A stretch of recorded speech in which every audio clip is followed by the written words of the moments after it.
সরাসরি চলে যাব দমদম হনুমান মন্দিরে, যেখানে পুজো দিচ্ছেন শুভেন্দু অধিকারী এই মুহূর্তে, এবং তারপরেই তিনি প্রচারে বেরোবেন।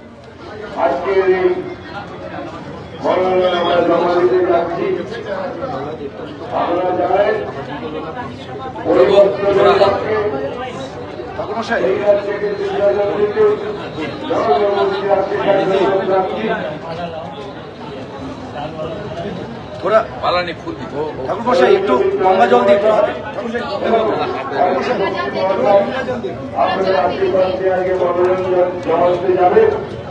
উপস্থিত আছেন সকলের মনের মানুষ, কাজের মানুষ, সর্বসময় তৈরি বেড়ায় উত্তর থেকে দক্ষিণ, সকল সময় সাধারণ মানুষের পাশে থাকে। ভারতীয় জনতা পার্টি সরাসরি আমাদের প্রতিনিধি উজ্জ্বল মুখোপাধ্যায় আমাদের সঙ্গে রয়েছেন। উজ্জ্বল, আমরা সেই ছবি দেখতে পাচ্ছি শুভেন্দু অধিকারী এবং তার সঙ্গে রয়েছেন বিজেপি প্রার্থী তরুণজ্যোতি তিওয়ারি।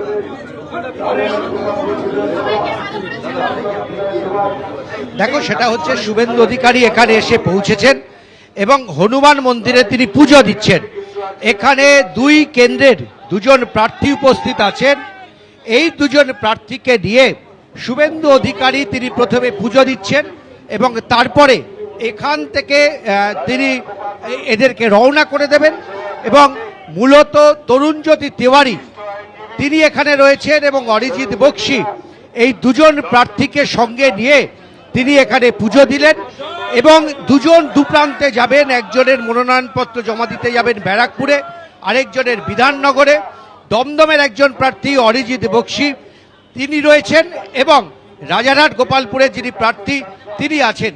ফলে সব মিলে কিন্তু শুভেন্দু অধিকারী তিনি মূলত এসেছেন এই প্রার্থীদের নিয়ে পুজো দিয়ে তারা যখন নমিনেশন তাদের শুভেন্দু অধিকারীর শুভেচ্ছা নিয়ে তারা যাবেন তাদের মনোনয়নপত্র পেশ করতে।